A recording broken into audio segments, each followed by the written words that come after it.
Hi,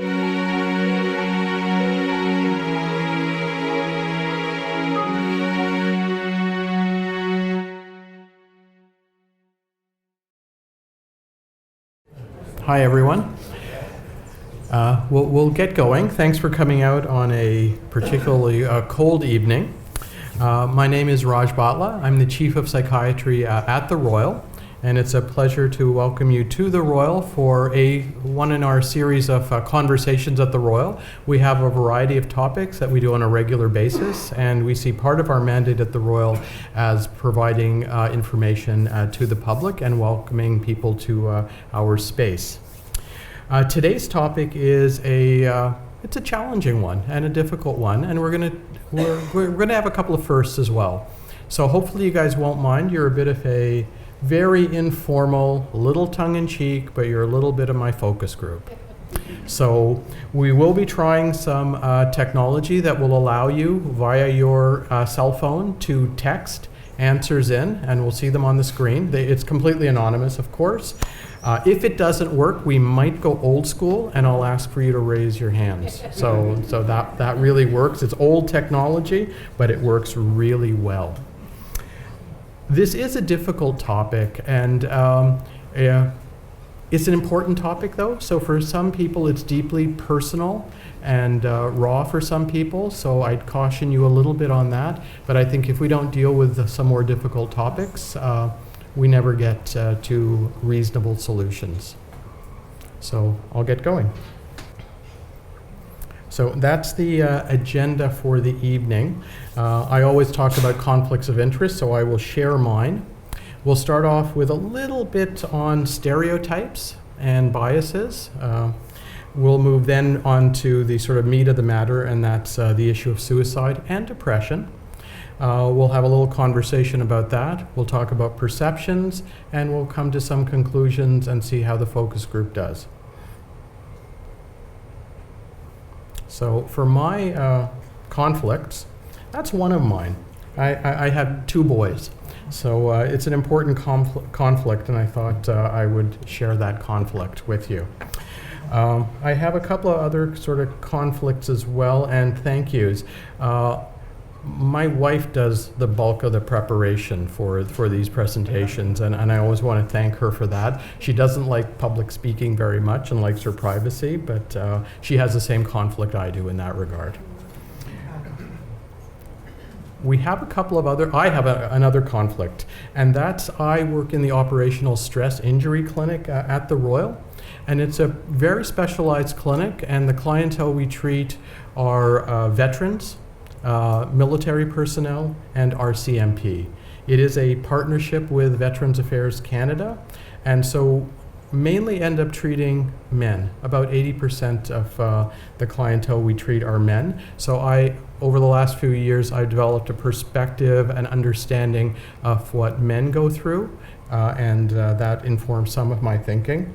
Also, my wife, in a former life, was a first responder and dealt a lot with paramedics and police, and she has a strong interest and admiration for that group. So those are our connections to the topic.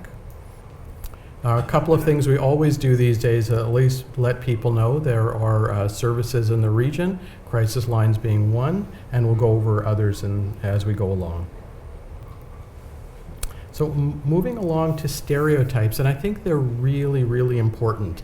There are a few different types of stereotypes in broad strokes. One of them is the explicit stereotypes. So those are the ones we recognize, we know we have them, we know we have them of each other or of groups, and they're right there in the open. The ones that are more challenging are the implicit ones, the ones that you kind of are not as aware of. They're not as obvious, but they exist, and we all have them. So those of you who do not think you live in a world of having some types of stereotype, you're probably wrong and you're missing the boat. So the best thing you can do in terms of understanding stereotypes are being self-aware, and even stereotypes tend to change over time. So they change with our experiences, they develop quickly, and they're there. They're there for a reason, though. There's some advantages for stereotypes, right? So we can categorize things quickly. We deal with a lot of information these days, so they help us respond to things in a way that's a lot quicker than if we had to, compute all the data that's coming into us. So stereotypes have advantages. Problem is, they also have disadvantages.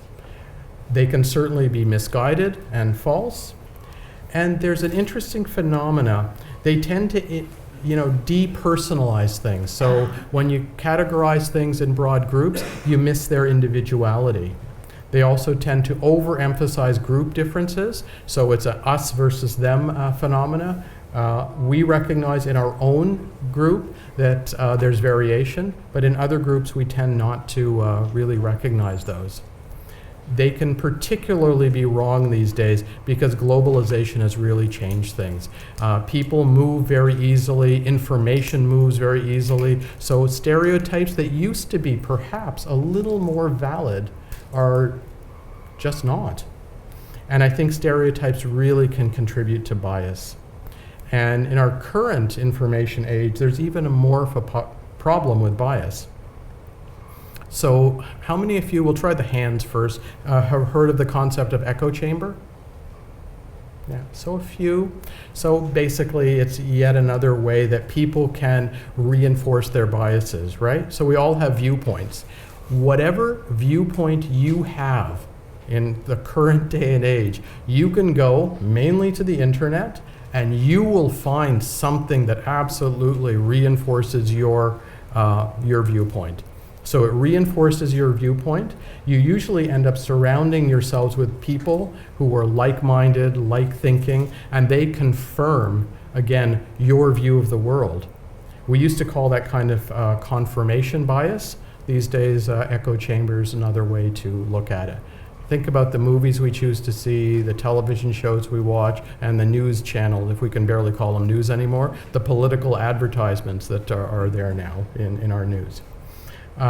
If you're curious, if you type into a search engine bubble quiz, there's some interesting little quizzes you can take regarding potentially the bubble you live in or perhaps don't live in. So if you're at all curious, type in bubble quiz and it's an interesting experience.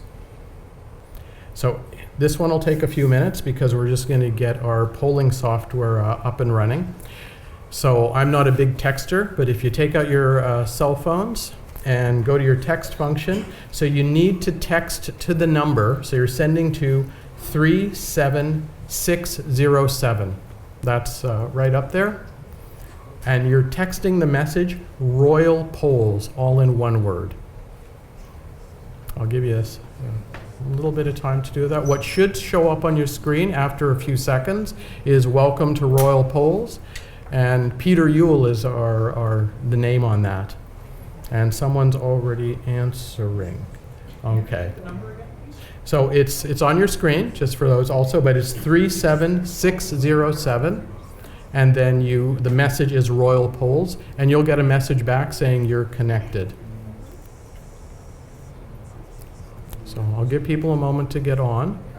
When you're on, and it looks like a couple of people have started, the first question is males account for what percentage of depression? So it's 10%, 30%, 50%, 70%, represented by the answer A, B, C, or D. And I can see people starting to do that. We'll get better at this as we go through the presentation.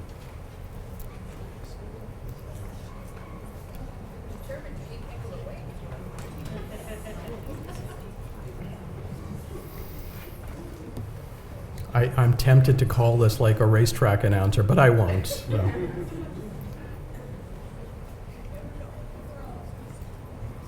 Okay, so far no one thinks 10%. Neck and neck is 30 and 70.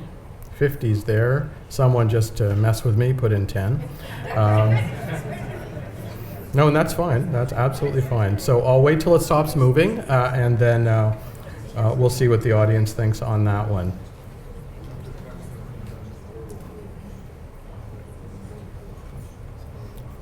Okay, so you can still answer, but I'll start commenting on that. So it looks like it's pretty close. I say we're evenly spread And by the way, this is not a numbers game. We're going to talk about concepts. So I'm not going to talk about 32 versus 29 versus 33, and then you keep changing it. But it's roughly the same: 30%, 50%, 70%. So we're not sure. I'll pick 50 because it's in the middle. So we're not sure. Depression in men is similar to women based on the group so far. So that's one question. We're going to come to another question, then we'll come back to the answers you just gave. Now we're at 30%. Okay, let's keep moving. Okay, so here's the next poll. So males account for what percentage of suicides in our population?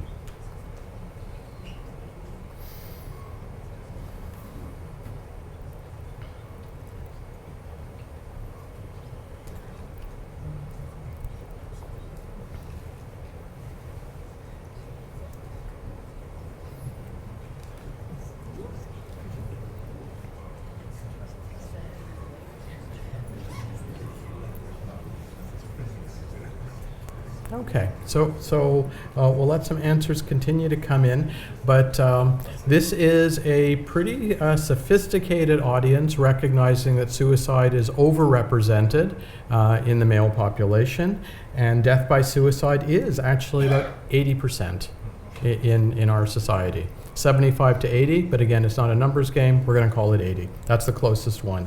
And the audience did get that right. So you do know it's highly prevalent in men.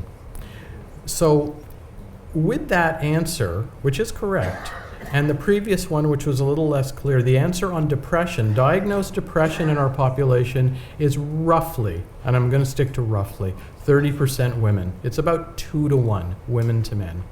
So the interesting question, and I hope some of us, we don't have to participate in the conversation here, but someone might have, I have a question, and people might want to answer it a little bit, but so just using the common sense sort of analysis on things, and it's a much more complicated than this, but how can males have a lower rate of depression, about 2 to 1, and a remarkably higher rate of suicide?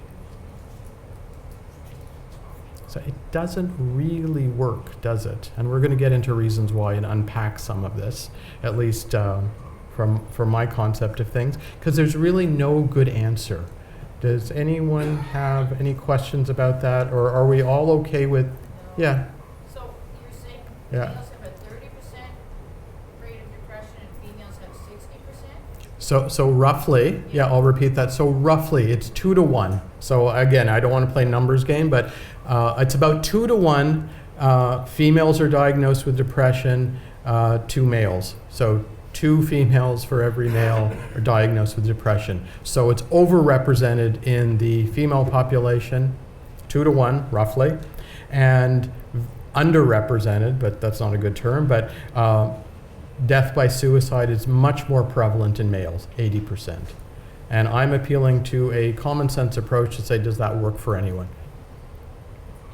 This one's out of, this is for men. What's the age group that has the highest suicide rate in men? This is in men now. Someone's really fast. See, they're, okay, we'll let's go for a bit.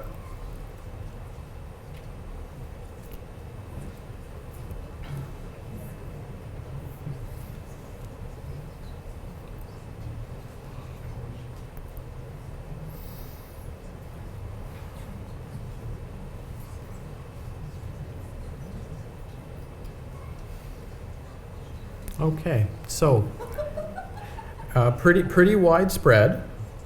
Neck and neck is sort of middle age, and it's dropping a bit. And anytime people enter, the percentages change, but it's all over, not all over the place. So I think you got middle-aged men, and then a high proportion of teens and early adults, if I want to use that term, and then a fair number in the 30 to 44. So interesting, I'll show you the graph, and again, it's not about numbers, I'll show you the rough graph, and this will be a graph of both men and women. The answer, by the way, is 90 plus, but let's just go there for a moment, and it's very close. So essentially, just take a good look at that graph. That's really recent data, because StatsCan, does a good job with that type of thing. 2016 data, you'll see men overrepresented, as noted previously, and you guys identified that very nicely. Across the lifespan, females at generally a lesser rate, with little blips here and there. 90% is 90 years and older is the most, but there's so few 90 plus men compared to other age demographics. And by the way, it's a whole other talk, so we're not going to get into it. Men don't get to 90. Men actually pass away, die, call it what you will. There's an age gap there. It used to be 7 years. Now it's about 5. But it's 5 to 7 years. Men die sooner than women. That's a whole other talk, but that we're not going to do that now. But it is middle-aged men that are really overrepresented, and this audience got that quite well. But I think a lot of people thought it was youth. Youth have been in the media quite a bit, but the rates are low. But it's quite tragic when it does happen. So that's the general data on rates of suicide. Okay. So we're going to move. There was a question in the audience earlier about diagnosis versus not, and we're going to move on to that a little bit. There are many places we can go in this conversation. We're going to go to how we diagnose depression. So we use, and across North America, in Europe it's a little different, but we all have manuals to do these things. This is a kind of big one. It's a picture of our manual, the Diagnostic and Statistical Manual of Mental Disorders. I got that out. Good. We're on version number 5. So it changes, and there are actually versions in between 1 to 5. So we're currently on version number 5. So to get a diagnosis of depression, you need 5 out of 9 symptoms. And I'm going to simplify this. We're going to go to those 9 in a moment. So that's how we do it out of call it a catalog, a book. It's well done, but maybe not perfect. So here are the symptoms of depression as per the manual. You need 5 out of 9 to qualify for the diagnosis of depression. So you have depressed mood, a diminished interest or pleasure. I won't read them all out. Changes in weight, oversleeping, undersleeping. This is a bit of a technical term, but basically active body versus inactive body, psychomotor agitation or retardation, loss of energy, and let's see, there are a few more. Worthlessness, inappropriate guilt, concentration's a big one, by the way, losing concentration, and then recurrent thoughts of death or suicidal thoughts, with or without a plan.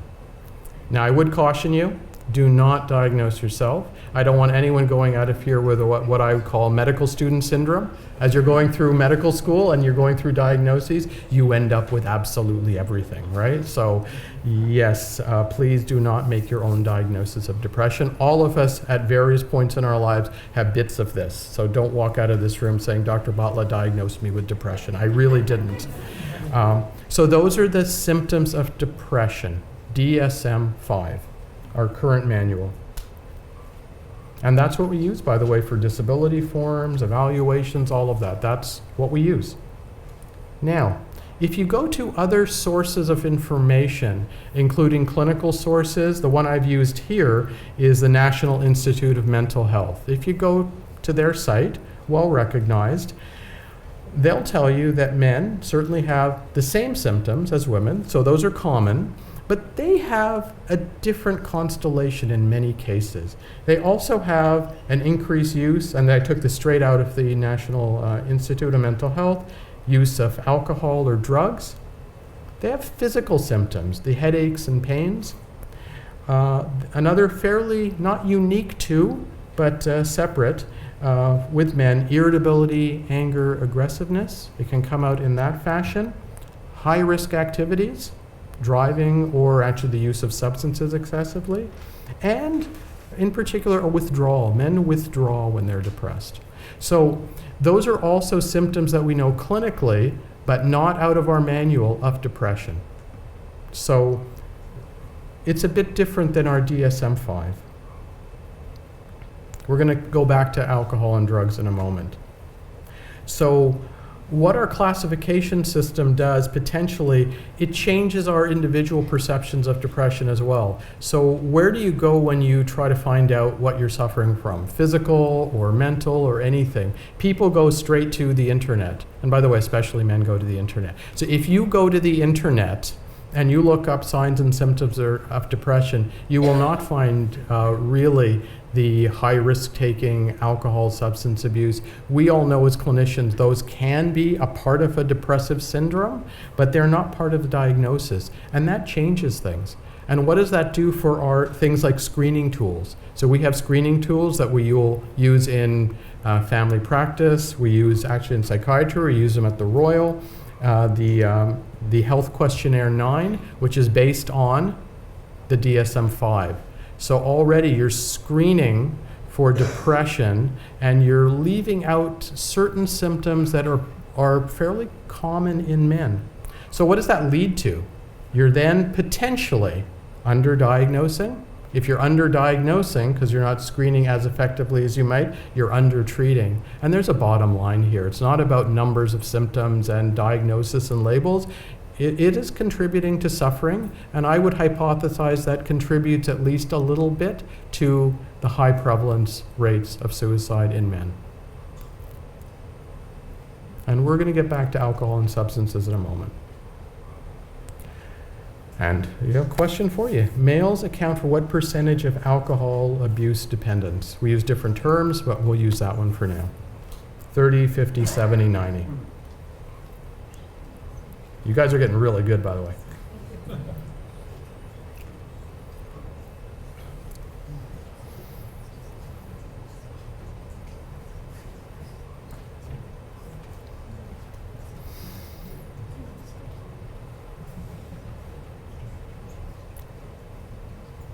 So that's one of the first polls out of this audience that is pretty predominantly 70%. We'll go roughly 2 to 1, and that's roughly out of these. We're not going to play a numbers game again, but that's about right. It's about 2 to 1 male to female. And going back to the previous thinking on this, so if that's one of the symptoms that's fairly common in men, what have we just done? Overrepresented in the use of alcohol in particular. And by the way, we hear a lot about other substances these days. Alcohol is still number one, right? Well, we got the LCBO, right? So it's number one. Cannabis is rising fast. Now, I heard from the audience, just to repeat, cannabis is rising fast. So thanks for that. Okay, we have one other one.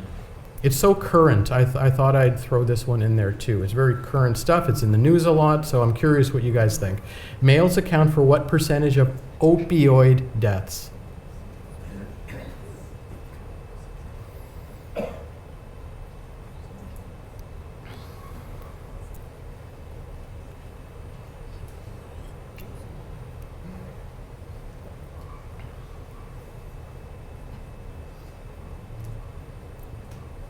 Okay, so from the audience, we have a reasonable number of 40s and 60s. That same person's probably answering 20 to previous questions. And sorry, I shouldn't say that. It's probably more than one person. By the 20% now is a few people because there's a fair number of responses. And by the way, there might be people not in this room texting and listening through the Ontario Telemedicine Network who are texting in answers too. So 80% though is the clear-cut winner and correct. But actually, aside from the number, just think of that. 8 is 8 out of 10. So I'm trying to take this talk away from numbers and just actually think about that for a moment. That's a huge percentage. And we don't count that in. We don't know in opioid-related deaths, people have hypotheses, but what percentage of those are actually death by suicide? We actually don't know, and we won't easily know. The guess in middle-aged men, the only sort of paper that gives me some information on that, it looks like maybe 30% are actually death by suicide, but I wouldn't hang my hat on that number. So it's pretty significant. There's actually your data from January to March 2018. We're paying real close attention to this data. By the way, I checked back, it's actually the same percentages in 2017 and 2016. So we're just waking up to it. It's the opioid crisis that's been there for a while. But the numbers are increasing, but the percentages have not changed. It is still roughly 80% male. So it's British Columbia, 82, Saskatchewan, 83, a little bit lower when you get to Ontario, 74. But again, let's not play the numbers game. It's really, really high as a percentage for men. But I'll do a show of hands. How many people really hear that in the media? That it's mainly the opioid-related deaths are men. Do you ever hear that in the media, anyone? I leave you with that thought. So here's some of the challenges when you talk about depression and you reflect back on where some of this conversation has gone. It really changes an individual's self-perception, right? So we do, and I've noticed it clinically, people come in, not always, but with a pretty good preconceived notion of what they've got, for good reason, and that's empowering. You can go to the internet, and it's often problematic, by the way, from a physician's perspective, but you come in better informed. That's generally not a bad thing, but sometimes misinformed. But also, if you're going to the internet and you're not recognizing your symptoms as something that possibly is either a sign of depression or a depressive equivalent, call it what you will, you don't think you have a mental health diagnosis that might need some treatment. So that's from an individual's perception of depression, potentially. Now, what about healthcare professionals? So if we're screening using tools that maybe, I'll stress the maybe, because I'm sure the Canadian Psychiatric Association, if they're listening, is not happy with me right now. But healthcare professionals might be screening signs or symptoms of depression and selecting out depressive equivalents that are overrepresented in men. So you're actually kind of gently screening them out. Right? And we're going to do another test in a moment as to public perception, but that's healthcare professionals in general. Now, when you come to mental healthcare professionals, I think we do have the same phenomena. We use the same tools, but the interesting phenomena when you get into mental health professionals, it's quite fascinating. Very overrepresented mental health professionals, they're women. They're very overrepresented. So if you're a male coming in, you're invariably in front of a woman, almost always. So it's just an interesting phenomena. I don't know what to make of that one, but women are a little bit more drawn into the mental health professions. Here at the Royal, I think our data is 75% female, except in some of our clinics where we really try to do it a bit differently. Now, what about the public?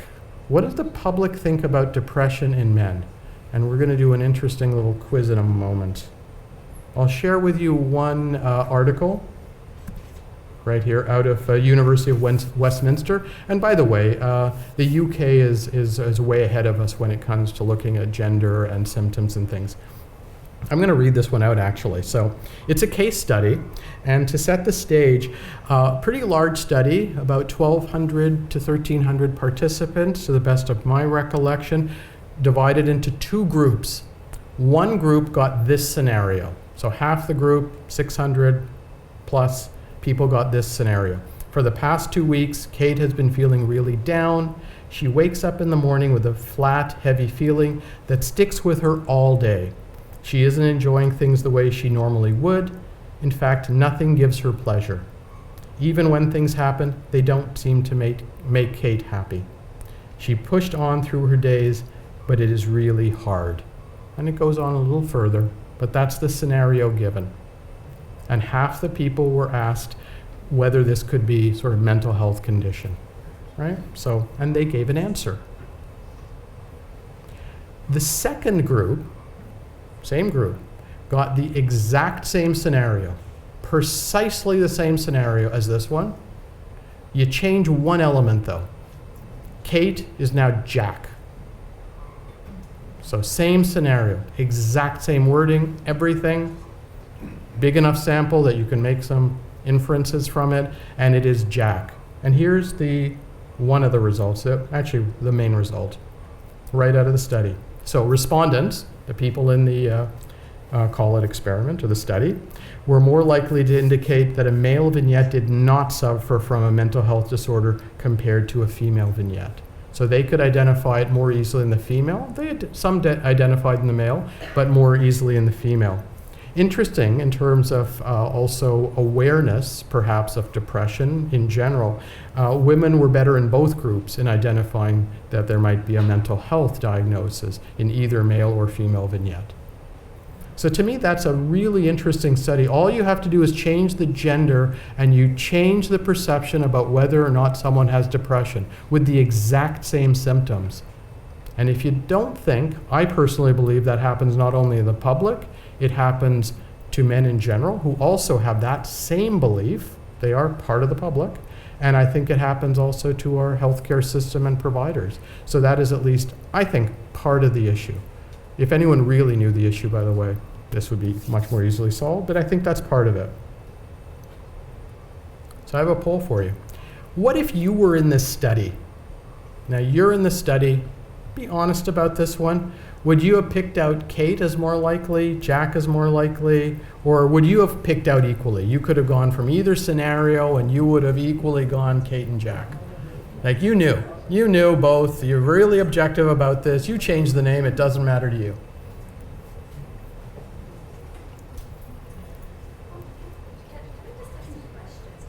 Mm-hmm. What did they think was wrong with Jack? So I don't think they, we didn't get too much into that part of the study, but they just did not believe there was something that was a mental health something. No, who knows what they thought? I'm just going to stick with the really broad picture. They didn't think there was something that warranted a mental health view on it. Down in the dump, maybe he was just a jerk, I don't know. I don't know. I honestly don't know. It's puzzling to me when you read this sort of stuff, right?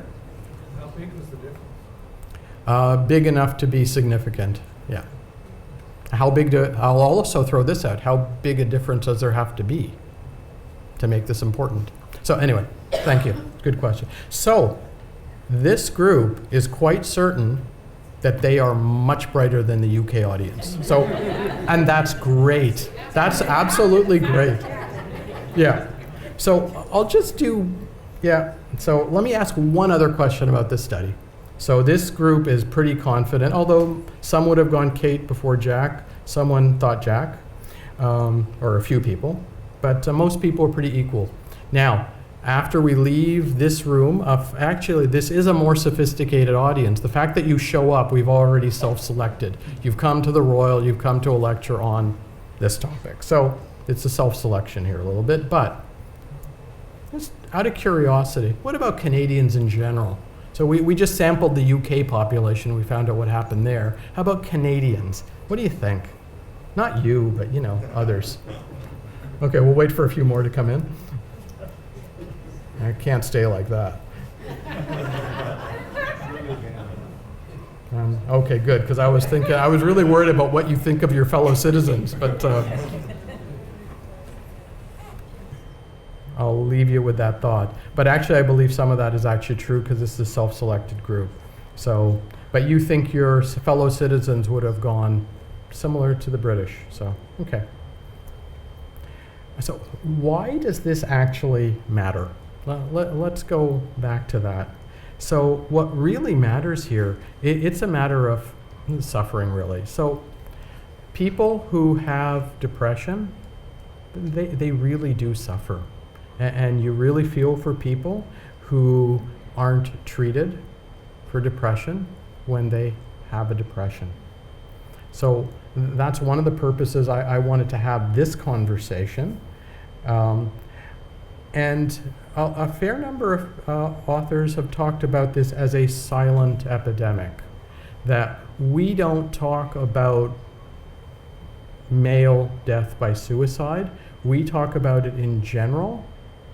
And if we're going to get to a place where we want to make a difference with 80%, 75 to 80%, why can it not be said that it's the males who are dying by suicide?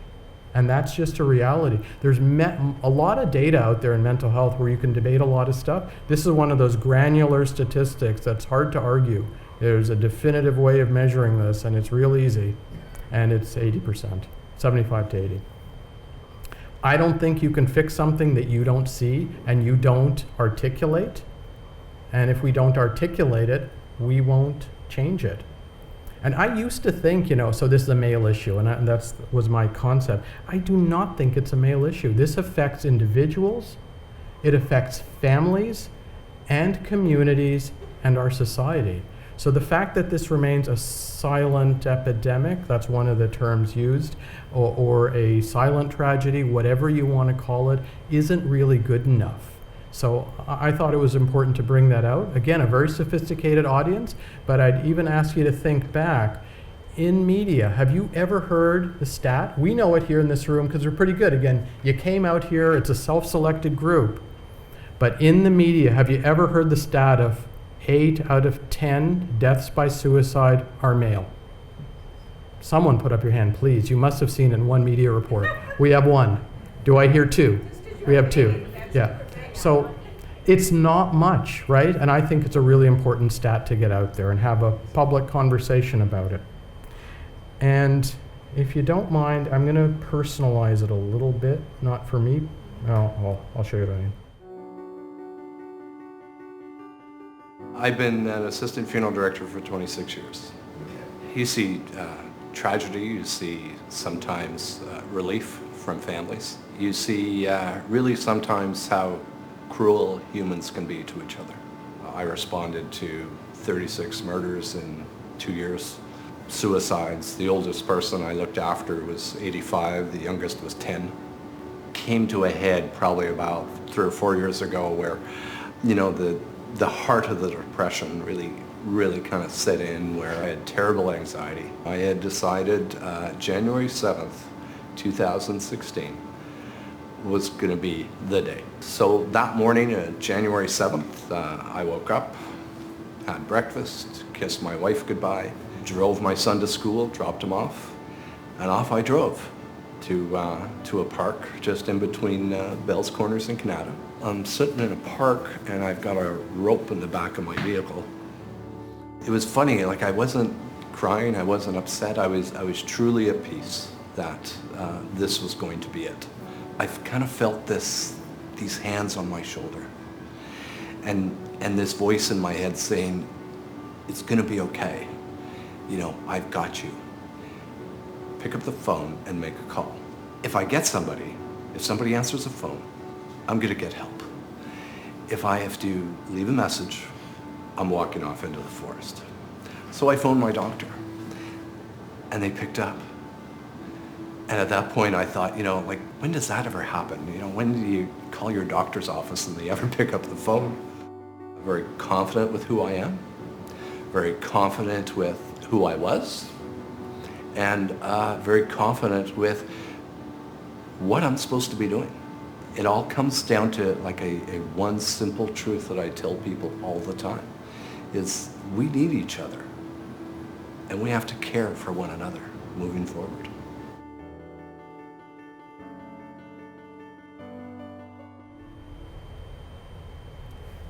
So that was played at our Leaders for Mental Health breakfast, and I'm really appreciative of Michael coming here and allowing me to share that video. So thank you so much, and I'm really glad you're here.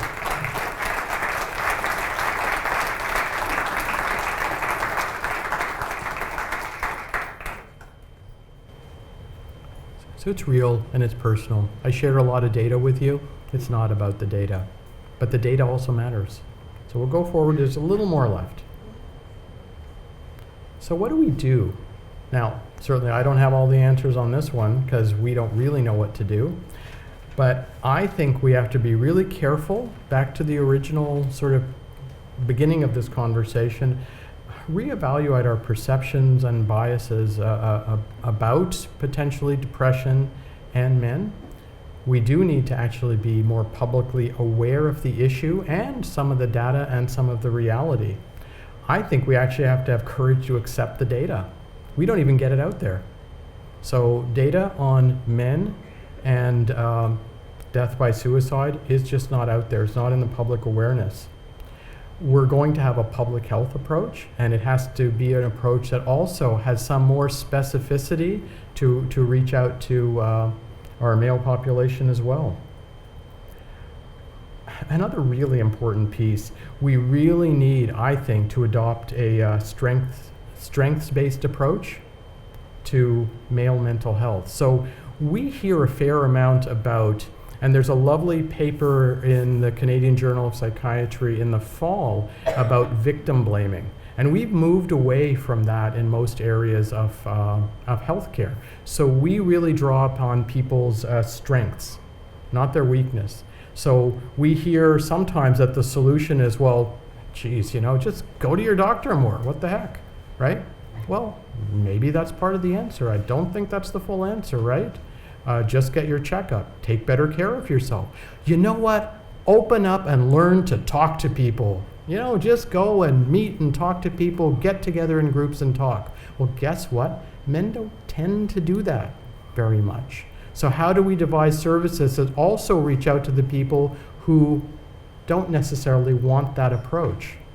And when it comes, my learnings in the operational stress injury clinic, when you talk about male stereotype, all you hear about these days is that it's bad. And there are many aspects of the male stereotype that can be enhanced. I think men can reach out and should reach out. Michael reached out. Others can reach out, and I think that's really important and positive. But there's a certain beauty in the also stereotype that I see in many of the clientele that I treat in the OSI clinic and in other consultations, and that is there's a certain amount of independence, a certain amount of courage, a certain amount of responsibility, and old terms, honor, duty, obligation, they're still there. So how do you draw upon those strengths? So when I'm treating someone who is really contemplating dying by suicide, and you bring up the sheer fact, and again, I treat a relatively select population, but when you bring up the fact that, families and others are really not better off if you would not be here, right? That actually resonates. There's a sense of responsibility, and I actually know, because I get to see the aftermath when that happens, it's not good. So the simple fact of telling people and reminding them that it doesn't help people who are left behind. You will see an awareness sometimes, and you will actually touch into that sense of responsibility, honor, and strength that comes from the male stereotype. So a lot has to change, but we can draw on some of those strengths as well. A couple other things. We can also learn from other countries. So I think I was just reading in Australia, they finished a very broad public consultation with many stakeholder groups, so they will be developing a male health strategy for 2020 to 30. I don't think we have that in Canada. Australia is moving on that. There was also another fascinating public health campaign. I think, again, in the UK, they also, I think, had the same issue about recognizing the data and trying to do something with that data. So there was a group called CALM, I think it was the Campaign Against Living Miserably. So kind of interesting play on words there. But anyway, so Campaign Against Living Miserably. It's on the internet, and I didn't want to show it here because it's almost too powerful. And they did what's called Project 84. Well, which was a much more visual display of the numbers and the data in the UK. And in the UK, 84 men die by suicide every week. And they put on a public campaign that made it remarkably visible, too visible for me to actually feel comfortable showing. But by the way, in 6 months, the UK had a Minister for Suicide Prevention. 6 months, that's what it took.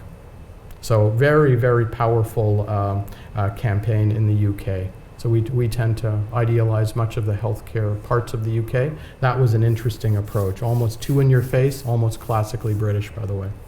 Ireland's had a men's health campaign, not just mental health, but health in general, for quite some time, actually. I think it's about 2005. So Canada, and we often see ourselves as remarkably progressive in these areas, we're a little bit behind. I also had an interesting experience. I was down in upstate New York, 2 weeks ago now, roughly, and they actually knew exactly what this was. For those of you who don't know me, I don't have a mustache. So this is Movember, and I thought I'd give them a shout out too. They also started, I think it was Australia, and they have a platform of basically men's health. It's cancer related, but a large part of that now is men's mental health and suicide prevention. And they've done a remarkable job raising funds and actually doing some research in this area. So there are good groups out there. But if you go to upstate New York, they're aware of Movember much more than we are here in Canada. You see it, you hear it on the radio, you see it on the TV, and people go, you, Movember. You cross the border, hey, welcome, Movember, right? It's funny. So people just seem to know that more than in Canada. I'm not sure why. So I'm going to start to leave it there, but throw out a couple of resources for you. So we're back to the crisis lines. We have some handouts when you leave here, by the way, too, on some of the resources in general. There is more stuff coming out, which is nice. So there is some Canadian stuff. Heads Up Guys is really great information on depression, really for men. We have some mental health coaching that is available now through Ontario called Bounce Back. This is, I think, on the handouts out there. There's some peer support. These are not men specific, but important. And you need a variety of treatment paradigms for different groups, right? So there is a population, I wouldn't say predominantly men, but men might like a bit more of that privacy and a little bit more online stuff. Men are more online than women in general. And I won't I'll leave it at that. I don't know the data on that one, but they are. There's some talk therapy that's more publicly available now, both men and women. What else do we got? Actually, we have an interesting predictingdepression.com that's coming out of one of our researchers here at the Royal, which is really neat. Men's Shed, which is peer group and actually some pretty best practice when it comes to getting men together to actually help in general. Leave it at that. And then, of course, Movember is out there, and they're mainly fundraising and awareness raising, and they've done a fantastic job internationally. Lastly, I'll put in my own little plug. So I have talked in the past, 2015 and 17, on some of this. If you want a comprehensive lecture on sort of male mental health in general, not just death by suicide, which was kind of the focus of this talk, it's there on YouTube. It's talks a lot about boys too, and that's a whole separate lecture because I think boys are really important. And if someone wants to ask later, I'll give you my 2 cents worth on ADHD in our school system in Ontario. But anyway, also fatherhood and mental health and the importance of fathers, not only for boys, but for girls and for families and for society. So, society needs good men. And 80% of deaths by suicide being male just isn't cool. So I'm going to stop it there and open it up for some Q&A.